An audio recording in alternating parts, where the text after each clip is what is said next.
with the series. All right, welcome back. Hope you all had a wonderful lunch, a light lunch. So we can stay away. There you go. All So, right. yeah, did you find any place? I ended up with Panera Bread. Oh, okay, well, that's good. That was, yeah, parking space, so it was like zoom in. Parking is an issue now. Yeah, especially, right, you know, I mean, there was so many students. Right. I know But that Cafe Napoleon, Napoli. did Yeah, you- Napoli, That's I the saw one, that. that's the one with the homemade pasta and pizza and stuff. Okay. It's good. All right. I mean, you're not- Did you have any problem finding Main Street or anything? I did not. I did a circle around. I actually went back this way and saw a sign that says to downtown, not knowing I was ending right back up in my loop over here. So Yeah, it's not that big of a town. I did the scenic route. There you go, there. Yeah. All right, module 7, we're starting with the public notification group.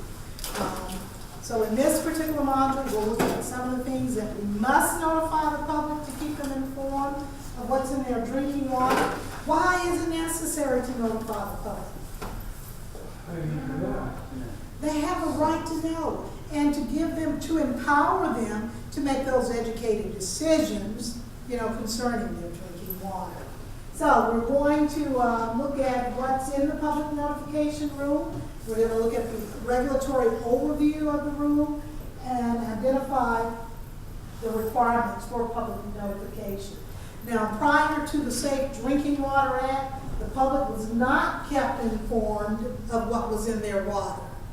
So that can be a very scary situation, especially if you have all kinds of health issues going on. And you don't know, is it the water that I drink or what? But it was so like, okay, this is a secret here. There used to be a lot more, I think more still around it. Everybody thinks tap water is horrible, like, you don't Yeah, drink tap water, we buy bottled water to drink. and it was because of the lack of education, Yeah, everybody just the thinks it's lack of horrible. putting that Right, but in information fact, out it's- there. It's, It'd be very much better than actually the bottle. yeah, like, we're just pumping it right out. And it's 1,000 times more expensive. Exactly, that's the thing. You And do the math. not as regulated Yeah. as public water. Right. And you all have just talked the whole chapter almost. Oh, I'm sorry. Bottled water, no, that's a Yeah, good thing. okay. Not highly regulated at all. The standards are not in place. At least with public drinking water, you know that it's meeting the minimum standard requirements that are out there. It has a disinfectant residual for the most part. And so that's one way we can adequately, quickly say, it's good to drink. Do we have a residual in the bottled water? Is there? No. If they use salt, that's a good What preservative. did you say? Do we have a Just kind of residual, design. disinfectant residual? They only put so No. much salt So in what it. insurance is there that the organic contaminants have been nullified or inactivated?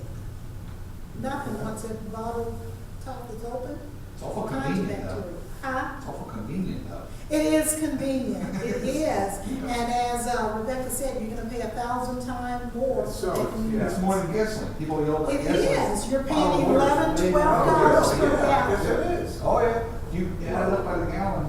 Yeah, What would you every buy? bottle that you buy, Sure. $1.50, because I bought several the other night. Right. $1.50 per bottle, add that up for a gallon. Yeah. I'm paying $12 for a gallon of bottled water for the community. Wow, Yeah, yeah. that's, And no insurance that it is adequately treated. that's what we should start doing to our customers. Start delivering in bottles. and- It's all in the marketing. Yeah, that's it. In the marketing. So prior to the Safe Drinking Water Act, again, the public was not kept informed as far as the contaminants that were in their drinking water. And so one of the main purpose of the public notification rule is to empower the consumer. The public notification ensures that customers are always aware of the problem with their drinking water. And we do that, one way we do that is through the annual assimilation of the Consumer Confidence Report, CCRs. Public notification provides consumers with problems with drinking water that pose a health risk, the system's failures to comply with standards, or the system failure to even do the test. Earlier we mentioned when you fail to collect the sample, a required sample, that's a violation. And so part of this is notifying the public, hey, we didn't collect this particular test that we were required to do. Any granted variances, less costly technology or exemptions, all of that must be notified to the public. Now, what's the difference between a variance and an exemption? When you talk about variance, we're talking about using a less costly technology to achieve the same end result. So we're not talking about treating the water to a lesser degree, but maybe using a different chemical in order to achieve the same results. An exemption is prolonging what you have to do. So when you're given an exemption, you're given longer time to comply with rules and regulations of the federal government there. But it does not exempt you from having to do that particular thing. All right, the public notification rule was revised in 2000, and part of this revision said, in addition to notifying the public when there are problems with their drinking water, we're going to put added language in there also. We're going to give them a description of the violation. What was the contaminant? What was the level? What's your maximum contaminant level? What's your goal? What actual analysis result did you get? In addition, we're going to lay out the date of the violation, the potential adverse health effects from the violation. And again, we're using very specific language. And that language can be found in 40 CFR 141.205 D2. The other thing we want to make sure that we're including, and was a part of this revision, was the population that's at risk. Now, just because there may be a contaminant in the water does not mean that everybody would possibly be at risk. Who are typically your at-risk population? Elderly, young children, there's another one. And we can say pregnant. But there's People with compromise. Right, compromising immune system, absolutely. The other things that were part of this revision is whether or not alternate water supplies should be used, action to take if they need medical attention. You want to lay that out for the public. Actions taken to correct the violation. What are we doing to mitigate whatever issues that we're having? The expected time to return to compliance.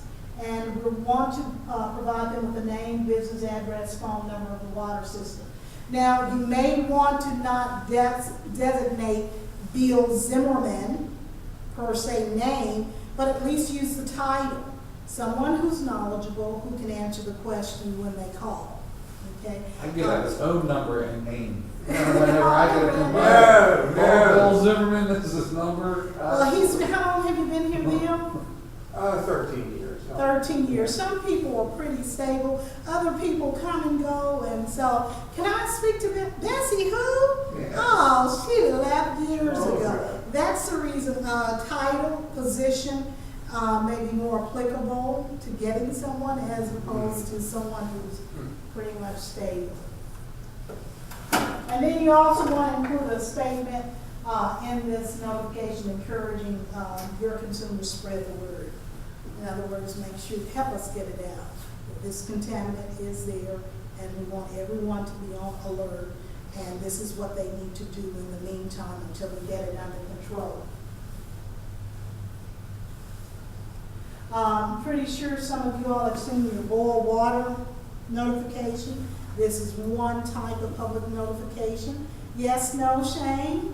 But no, I was looking at the, I forgot to turn the mic back on, and so that's what, yeah. I that's was what checking the light said. for you. Thank you. Have you all had to issue any type of boil water notification from any point? Why? We had one of our storage tanks went empty, and we thought that it might have caused some kind of back siphonage. There's a whole tank went empty, whether it was main break. And we did. That much water was lost? What size tank we're talking? I think it was a 300,000 gallon tank. Okay. It was in a residential area, but it was very close to Capitol Trail and all the businesses along there, so it was, Demand plus the break. right, and it was, you know, not supposed to do, you know, it was interesting, let's put it that way. Yeah. But the Office of Drinking Water aided us in all of this, you know, with what to say, how to say it, and they sent out people that, technically restaurants were supposed to shut down, and, you know, that of course was during a week and during, you know, a time when they make money, so it was an interesting time, but fortunately, it was That was about a year and a half ago. Oh, that's since I've been doing. Yeah, it was when that earthquake hit on the East Coast. Okay. We had the earthquake and then we had this. It was like we had all these little natural disasters. You weren't around for the earthquake, were you? Yeah, I was. You felt it? Oh, yeah. How about you? Yeah. No, I'm from down south. Yeah, okay. They don't trickle down that I far. was sitting at Dover Air Force Base in front of, at the gas station there, and I was talking on the phone to my mom, and I said, and I lived in California for Oh. 10 years, and I said, if I didn't know better, I'd think, because it was going, and then I looked and I said, no, we are having an earthquake. It took And a I was while for shocked. us It to actually lasted. comprehend that. Yeah. I mean, we were up in the building watching it. This is, Yeah. you know, It was what did I eat, you know? But it was, yeah. You expect it in California, you don't expect it No. at all. But not here. And Tennessee has a very active fault. Really? The New Madrid fault is the most active fault in the United States, and it runs right through Memphis, Tennessee. Wow, didn't know that. That's Never right. experienced anything, you know, in Mississippi while growing up. It's the same now. Very active. Yeah. Interesting. New Madrid. All right, we talked about the changes earlier. Earlier, when we dealt with the acute risk, remember it was a 72-hour notification revision. The new changes, a 24-hour notification to the public for all acute health risks. 24-hour notification. Yeah. And if you want to highlight that in the book, that's And the great. acutes are listed. Yes, we will definitely go through all the acute. The acute will be part of the tier ones. That's on 7-4, as far as that 24-hour, as a part of the changes. We'll talk about what is considered an acute, because one of the questions, if I had a total coliform and a confirmed total coliform, is it an acute? No. But any combination of total fecal or E. coli, it's the fecal or the E. coli which makes it an acute, because now we have intestinal waste in our water samples. And when there is intestinal waste, okay, we don't care what disease is there, there is a risk, because we're not doing all of the analysis to prove that it's actually there or what's there. But as long as we know there is a risk, that's what makes it an acute issue. All right, the system must consult with the state or EPA within 24 hours of a tier 1 violation. Now here, before you notify the public, you gotta notify your state agency. And from that point, they will give you direction as to, okay, you need to submit this particular form, use this format, and they'll give you all the other rules, the ins and outs of what you need to do, and how you need to stop that, and however you put it out. If you're going to issue a boil water notice, hand delivered or what have you, you gotta do that same thing when you lift that particular notification. For tier 2s, you have a 30-day notice. Those are considered serious but not an acute. There's no immediate threat to human health, so you have 30 days to notify the public when you have any of the tier 2 violations. For tier 3 violations, you have a 12-month window in order to alert the public. And a lot of this can be captured in that CCR. Because when are CCRs mandated? Before July 1st or something. Right, July 1st of each year. Yeah, we've done that. We, Okay. instead, the Office of Drinking Water has asked us to do that when we've had a couple of the tier 3 violations. Right, you could just put them in there. Right. And we've Yeah, served which is those. not, it's, you know, it covered does a couple things at once, so. Yes. you know. Yeah. A lot of things being done. Now, you want to make sure you're providing simplified standard language. These are the changes. Streamline your delivery of notices. Here again, if you look at the old rules and regs, they wanted you to do multiple delivery methods to make sure that you impact the greatest amount of people. Now, they're kind of backtracking and saying, okay, you don't have to mail as well as TV, radio, and all of this stuff, all of them together. Choose one or two in which you know that you're getting the best bang for your buck. Streamline what you do, but still get the information out there. And then you have to certify with the state primacy agency within 10 days to show that you've met all the public notification requirements. So it's all about document, document, document. If it wasn't documented, it wasn't done. All right, so let's look at what is considered. And again, you can refer to page 7-6 for complete circumstances and list. But what is considered tier 1s? Now, what type of time frame is our turnaround for notification for tier 1s? 24 hours, super. So, any fecal or E. coli positive sample, that's an acute risk. Intestinal waste is in our samples. We need to notify the public so they can boil their water to ensure the integrity, the quality of that water.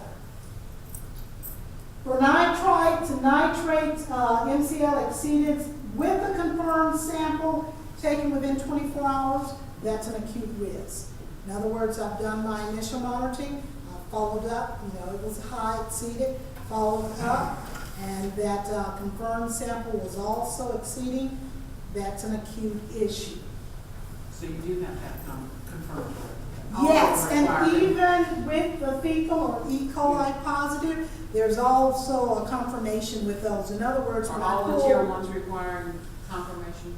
pretty much that's the way most of the analyses are set up. The usual sequence of events, I pull my first distribution sample for that period, comes back positive, then I have 24 hours to go back out there and get my repeat samples. And you're going to do, it's usually more repeats than the original. For instance, if I have more than 1,000 population, for every positive bacteria, I'm pulling 3 repeats. I'm running those, and if they come back positive, that's when I'm notifying and, going into place on what else I need to do. If my repeats come back negative, and I've proven to the state, or I make a declaration of why this sample is not representative, the one that was positive, do I need to notify the public? So the first one was positive total, all my repeats are negative. Do I notify the public? Yeah, and the answer is, if you can prove why this sample was not representative, because all these are negative, they can invalidate this sample and no notification is required. You have to justify it to your regulating agency. And Yes. if whoever answers the phone says it's okay, then that's what it comes And down to. not only okay, I need it in writing. Remember, if it's not written, It didn't happen. there you go. Even from a regulatory standpoint. Yes. Usually it's the same people who get your samples who would, see that, your resamples are either good or bad, and they, they'll invalidate it if it seems like So it could have been in like a contaminated test Well, file, yeah. or it could have been In anything. our cases, a lot of times it's an aerator, that's what it seems to be, an aerator. It needs to be removed or wasn't removed. Okay. All right, for nitrates, exceeding your 10 milligram per liter for your non-community water systems, or exceedance of the MRDL for your chlorine dioxide, typically greater than 5 NTUs. All of these are acute situations. Any other treatment technique exceedance when a primacy agency determines so. In other words, they can supersede this list and say, okay, all of this falls under tier 2, because we want to put it under tier 1. They can't. They have the authority to do that. When there is an occurrence of a waterborne disease, Tier 1 notification, 24 hours. When you have E. coli and Enterococcus coliformis in your groundwater source sample, Tier 1. Any other violation with significant health, adverse health effects are also part of the Tier 1 group. 24 hours notification.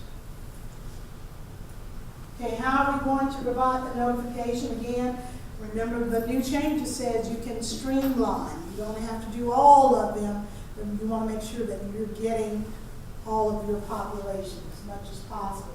You can provide the notification to the media, the radio station, the television station, what other type of media is out there. One person asked the question, what about the internet? Could be a viable choice. We all have smartphones and internet, but you have to ask yourself, are the people within my demographic, do all of them have access to that particular We media? have a phone tree too, don't we, or something that calls?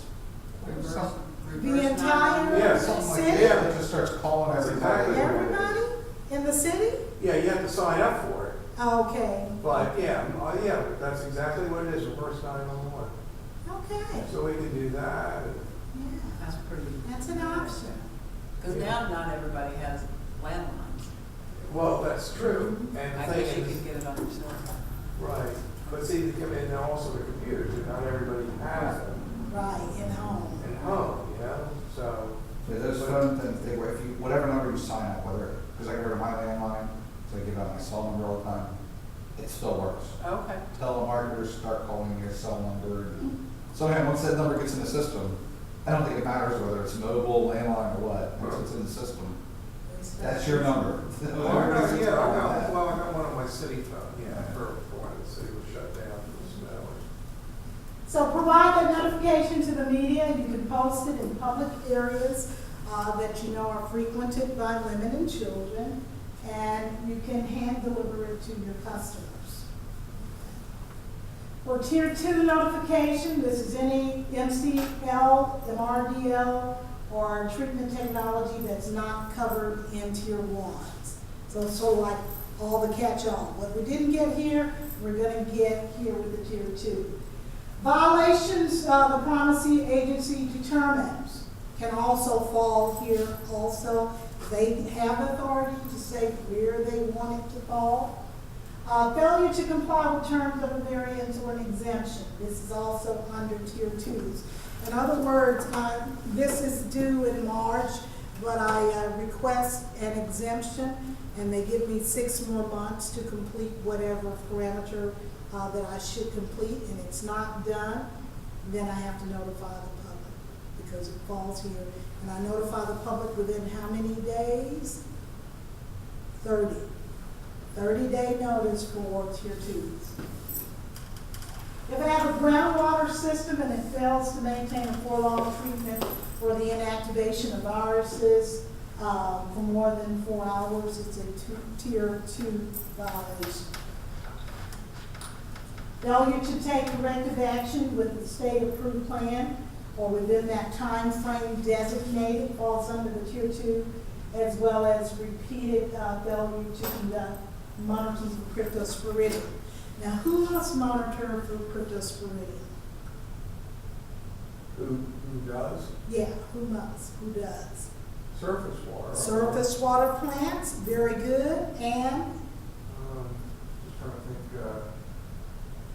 what was it? Gooey's.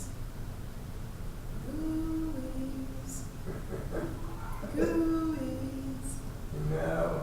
they don't. No, GWIs, groundwater, under the influence of surface water, right. or shallow. Gooey's. Yeah, gooey's. She said Gooey. that. Oh, listen, something there. Yeah, no, you're right. Yeah. See, we don't have any service. Oh, No, we don't either. Well, we have surface water, we don't have any groundwater under. Under the Under influence. influence. But, but there's not a lot of surface water. In the state? No. No, we have one in You have one. the city of Wilmington. Wilmington and then United Water, Mm. probably the only ones. All same notification lines you can do for your tier 2s. If it's community system, you can mail it, hand deliver it, or additional methods, again, to ensure that all of your customers are aware. If it's a non-community system, you can post it. You can also mail it or hand deliver it, or another method to reach customers not likely to receive from one of these methods here. Bottom line is getting the message to the public. So for tier 1s, I have how many hours or days to notify the public? 24. For tier 2s, how many hours or days? 30 days. Super. And our last tier would be tier 3s. Tier 3s, remember they said that we have 12 months to get this information because it's not an immediate threat to health. So it's not a serious issue, health violation. So tier 3s would be any monitoring violations, failure to comply with the established testing procedure. I'm supposed to do method 1510, and I use a handheld pocket perimeter or something. Okay, that can fall under, again, not an approved method, and I report those values. That's not approved. And anything for reporting purposes must be, an approved method must be used. The availability of unregulated contaminant monitoring results. Remember, we have the primary standards. These are regulated. We have the secondary standards also. There are additional contaminants that are now not regulated, but they still want to gather the information. And so that's where these unregulated contaminants are monitoring results. We need to make sure that we're following through and asked to do so. And exceedance of the secondary maximum contaminant level for fluoride in your community system. And remember, fluoride, that secondary level was a 2, primary 4. So if you exceed that in your community system, then that falls under the tier 3 notification, which means you have a year because it's not an immediate threat. And remember, secondary standards dealt more with the aesthetic value of the water. Can I ask a question? You sure can. Under the tier 3 modification, it says minor violation except where a tier 1 or tier 2 notice is required, where the primacy agency determines that the violation requires a tier 2 notice. I mean, that So interpretation of that. well, as tier 3, I mean, what specifically, I mean, I get it that, you know, if you have lead and copper monitoring violation or that sort of thing, but it's not, I mean, is there a tier 3 contaminant that would specifically have? That will supersede the tier 3 and put it in the tier 2. I guess that's what your question is. Okay, and it depends, again, it goes back to what's your baseline, what issues are you dealing with? Because keep in mind, the primacy agency can at any point come in and make the laws more stringent based on the requirements for your specific state, if there's an issue within your specific state. And so in that realm, let's take the fluoride, for instance. That would be 1. Fluoride primary is an exceedance of 4. If the state wants to come back and say, okay, instead of the 2, we want a 1 for our secondary. When they say that, then that can bump that up to the tier 2. Because now it's a rule or regulation that then. And what was confusing me is the fact that the other tiers have specific contaminants that Right. they identify. This one doesn't, it just says anything that's, Your state Outside of agency it. has the authority to Okay. deem really anything. We just use that, anything, any chemical contaminant, they have the right to deem it in another slot. They have that I authority. don't know if in Delaware we have that many of our own, More stringent more stringent. Do contaminants. you know Levels. where I they are? don't think so, no. I mean, most of the things, I think we defer to federal levels? I believe, for example, I forgot to, a few years back, I forgot to do, we're on quarterly TTHM analysis. You know, we do quarterly, we have specific data to fill out. And I just missed the one in February. This was a couple of years ago. And I didn't even realize it till like a month later. And then I did, and then, but we had to do it, we were classified as tier 3 violation. Okay. And we were able to, and it was before we had the CCR done, so it worked out good. I was able, you know, I resampled again later, and you know, even though it missed that time period, I didn't miss that sampling, but that was. Hypothetically speaking, had he missed that time, monitoring period, and had he had high hits all the times before, do you think they would have allowed that under the tier 3? That would be a classic case, whereas you have all these violations Right. that bump you up. Or maybe you know, this was like the 4th time I've done this, so maybe they would, you know, want to do that. So like in the lead and copper, people got upset because there's a monitoring, you know, it's not separated. It's a violation. Right. If it's a monitoring violation, it has the same, because an exceedance is not the violation. Right. It's a monitoring and reporting violation. Yes. And they, you know, get all upset because they did their monitoring, but they just didn't do the reporting to the state. But there's no, I mean, it's one thing. Exactly, yeah. And I think that's tier 3 too. Unless there It's were probably some- tier 2. Right. Unless there were some, you know, Okay. bad results. or Okay, something. thank you. Not a problem, thank you. Remember, this is your class. You're the one who make it what, you want to make sure that you leave here at the end of the day with what you need. And as many questions answered as possible. And if we don't know the answer, because we don't know all the answer, hopefully we can call someone, Google it. We were talking earlier, instant information. I have a question actually for Bill real quick. Yes. I overfed, this is when I first started, and just got me thinking about it, talking about all these violations with the permanganate incident. Right.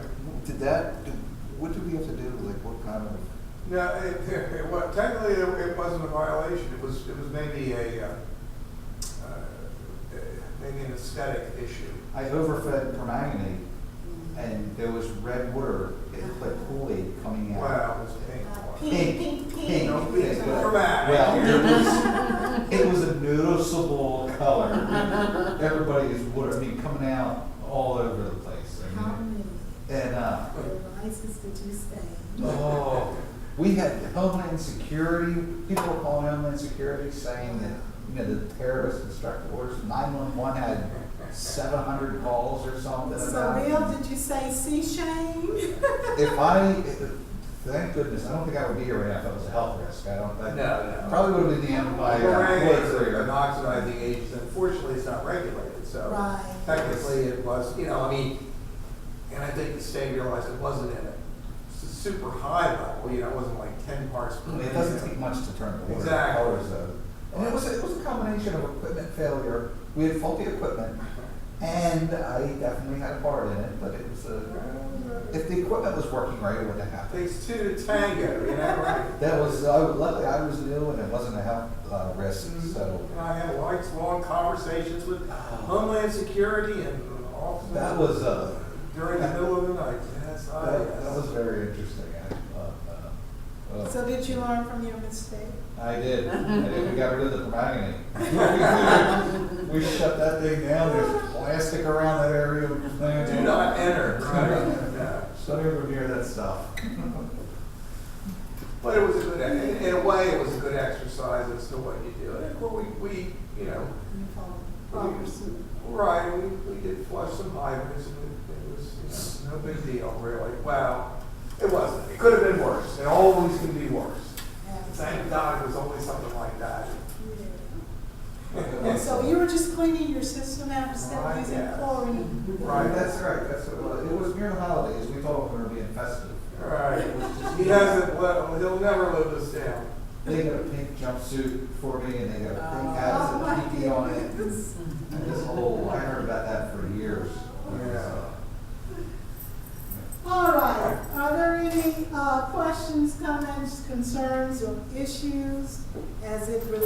to public notification. We got the tiers down to 1, 2, and 3. For tier 3, the notification requirement is 12 months annually, and you can put it in that CCR. Again, whatever you do like that, you want to make sure, again, the state agency has put their stamp of approval on it. You know. It's almost a kind of way of sneaking it by the public, isn't it? That Well, Who not really reads those for necessarily, consumer because you know confidence? what? Hopefully the public is reading that CCR. yeah, it's I mean, I don't think people do. You I know- read them, but just because we're involved, stuff like that. I would just think it was. If I didn't know any better, I open bills all the time. It comes with your water bill. They'll Okay, come with so the you water all bill. actually put it with your bill? I think it gross goes out with the bill, doesn't Well, it? no. That's your Artesian or United comes with I it. have mine. I have United in my house. But we have done separate mailing. Okay. But they always have stuff in there with the bill. And you Like I just get the bill, toss and it. everything gets tossed except for the bill. And But if it was I a didn't tier know- 1, it's Oh yeah, then they have to. You really have to, you can't mess Yeah, but around. when- People will still miss it, but Yeah. it's on the news, on the radio and all that stuff. And believe me, if they do miss it, they'll hear it from their neighbor or somebody else, if it's something like that. Like that, pass the word. Oh, Know yeah, about people it. will start calling. Sure. Ours was on the radio last time we had that. Right, with the windy. I remember hearing, I forget what station, I was driving down the road while I was working and heard an oil order notice for Newark.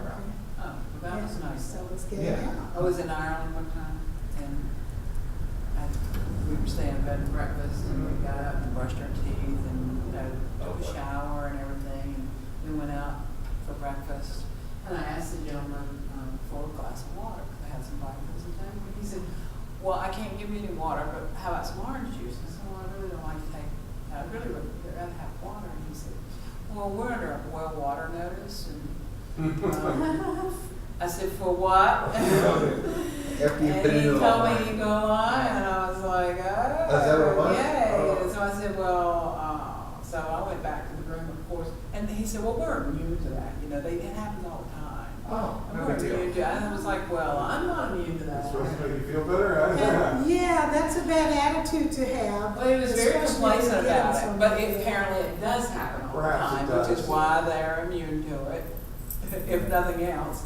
And so I went back to the room and boiled the water in the tea kettle for us to brush our teeth and stuff like that, from that point on. And then I came home and pulled the boiled water notice, and sure enough, because I thought, well, maybe it really wasn't, no, it was. And that's interesting, because although they felt, it happens all the time, nothing ever becomes of it, because they failed to notify you, they can be in some serious trouble I with the thought he system. could have, he should have had something posted at Absolutely. his bed and breakfast. Absolutely. Right. So keep things like that in mind. It may not faze you, but the whole thing is we want to protect the public. Give them the information so they can make the educated decision to boil the water. or to Everybody can use make their own choice. Right. We're not here to make choices for them. We run the analysis, get the results, notify the public.